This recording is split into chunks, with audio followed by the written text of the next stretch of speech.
Assalamualaikum warahmatullahi wabarakatuh. Bertemu lagi dengan Bu Nindi. Apa kabar teman-teman semua? Semoga teman-teman dalam keadaan sehat, semangat, dan bahagia. Pembelajaran kali ini Ibu akan menjelaskan materi tema 4 tentang cinta tanah air. Kita sebagai warga negara Indonesia wajib mencintai dan menjaga tanah air kita, tanah air Indonesia. Yuk teman-teman, dengarkan definisi dan contoh sikap cinta tanah air Indonesia. Cinta tanah air Indonesia atau disebut juga dengan nasionalisme adalah sikap dan perilaku warga negara dalam mencintai dan bangga terhadap tanah airnya sendiri. Mencintai tanah air, Allah SWT telah mencantumkan di dalam Al-Quran, yaitu Quran Surat An-Nisa ayat 66. Yuk teman-teman, kita baca bersama-sama.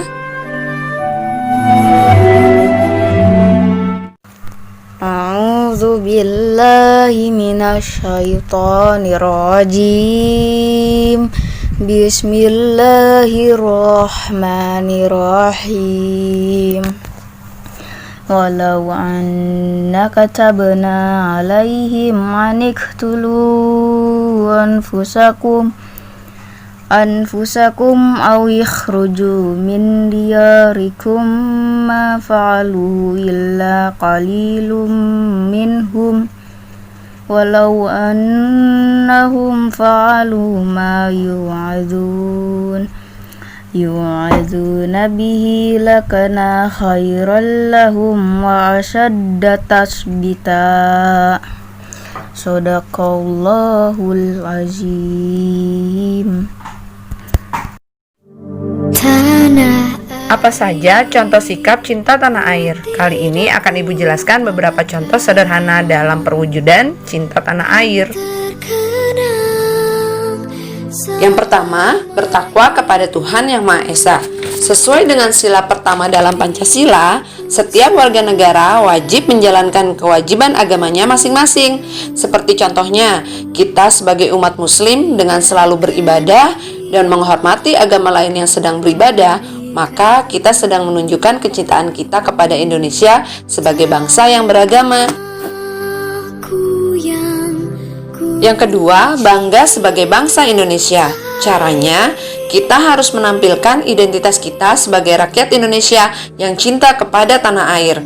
Jangan pernah malu atau menyembunyikan asal kita di mata dunia. Dan yang ketiga, menjaga nama baik tanah air Indonesia. Kita bisa mengharumkan nama Indonesia baik di dalam negeri maupun luar negeri. Seperti contohnya, kita dapat berprestasi dalam bidang pendidikan, olahraga, atau bidang budaya pada event-event internasional.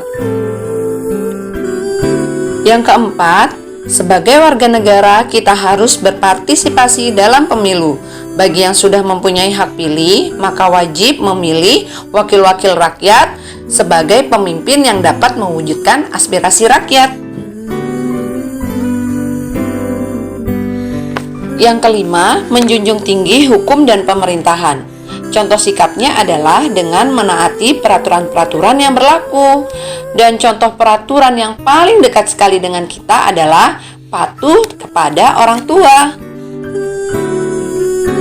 Dan yang keenam, aktif berpartisipasi dalam pembangunan nasional. Banyak hal yang dapat dilakukan dalam pembangunan nasional, tergantung perannya masing-masing. Sebagai pelajar, kalian bisa ikut aktif dalam pembangunan nasional dengan tekun belajar untuk menggapai cita-cita dan untuk membangun Indonesia kelak. Jangan lupa ya, harus belajar dengan bersungguh-sungguh. Dan yang ketujuh, melestarikan kebudayaan Indonesia dengan cara mencintai dan menunjukkan pada dunia keberagaman budaya yang ada di Indonesia. Jadi, tidak terus-menerus mengikuti budaya asing yang masuk, tetapi kita tetap mencintai budaya kita sendiri.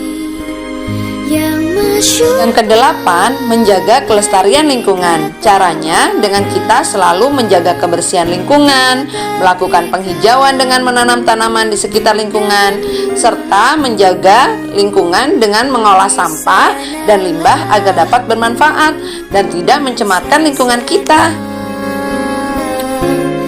Yang terakhir, Sebagai bangsa yang cinta dengan tanah airnya, kita harus hidup rukun dan gotong royong. Semangat gotong royong yang merupakan warisan para pejuang kita dahulu. Dengan semangat tersebut, maka kita dapat mempersatukan Indonesia dan kita dapat hidup nyaman, aman, dan rukun. Bagaimana teman-teman? Sudah mempelajari dan memahami bagaimana contoh dan sikap kita dalam mencintai tanah air Indonesia? Yuk teman-teman, kita mulai melakukan contoh dan sikap itu agar Indonesia kita tetap aman, nyaman, dan rukun. Terima kasih. Wassalamualaikum warahmatullahi wabarakatuh.